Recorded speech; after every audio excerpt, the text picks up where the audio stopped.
బంగారం రేట్ ఎంతైనా సరే మేం కొంతైనా కొంటాం అనే ట్రెండ్ మొన్నటిదాకా చూసాం. కానీ రోజులు మారాయి. బంగారం కొని తీరాల్సిన మైండ్ సెట్ మారింది. జనం గోల్డ్ షాపింగ్ కు దూరం అవుతున్నారు. దేశంలో బంగారానికి భారీగా డిమాండ్ పడిపోయింది. 70% పడిపోయాయి పసిడి విక్రయాలు. ఈ నెల 27తో ముగిసిన పక్షానికి 7.5 టన్నులకు క్షీణించింది డిమాండ్. ఏడాది కిందట ఇదే టైంకు డిమాండ్ 25 టన్నులుగా ఉండేది. బంగారం కొనుగోళ్లు ఆపేయాలంటూ ప్రధాని మోదీ చేసిన విజ్ఞప్తికి తోడు సుంకాల పెంపు తరువాత గోల్డ్ కు క్రేజ్ పడిపోయింది. ఏ ధరలు ఎలా పెరిగినా బంగారం రూటే వేరు అంటుంటారు. కానీ ఇప్పుడు కథ మారింది. బంగారం వెలుగులు తగ్గుతున్నాయి. బంగారం కొనుగోలు చేయడానికి జనం ముందుకు రావడం లేదు. గోల్డ్ షాపింగ్ కు బై బై చెప్తున్నారు.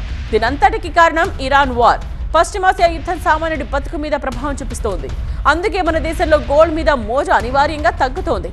ఏడాదికి మన దేశంలో సగటున బంగారం వినియోగం 800 నుండి 850 టన్నులుగా ఉంటుంది. ఇప్పుడు ఇది తగ్గుతోంది.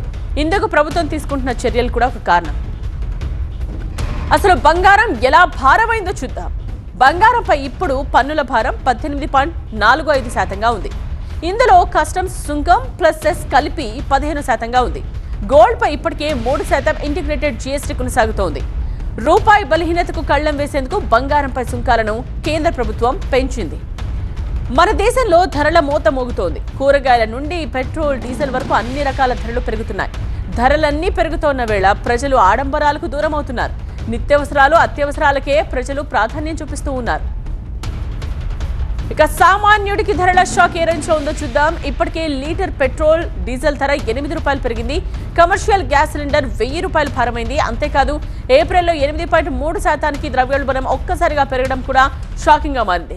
ఇప్పటికే పసిడి ధరలు అధికంగా ఉన్నాయి. ఈ పరిణామాలతో బంగారానికి డిమాండ్ తగ్గుతోంది. ధరల షాక్ తో సామాన్యుడు అల్లాడుతున్న వేళ బంగారం ధరలు కూడా ఎక్కువే ఉండటం కూడా ఈ ట్రెండ్ కు కారణమని చెప్తున్నారు. హైదరాబాద్ లో ఇప్పటికీ 24 క్యారెట్ల 10 గ్రాముల బంగారం ధర 161,170 రూపాయలుగా ఉంది.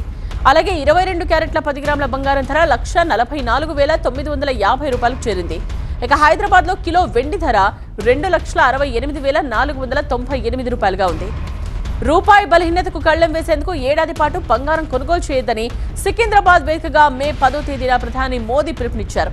అప్పటి నుండి చకచకా పరిణామాలు మారిపోతూ ఉన్నాయి. ఇలా బంగారానికి కూడా డిమాండ్ తగ్గిపోయింది. అయితే భారత్ లో మారిన ఈ బంగారం ట్రెండ్ అంతర్జాతీయంగా ఉన్న రేట్స్ పై ప్రభావం చూపిస్తుందా అన్నదే అసలు పాయింట్.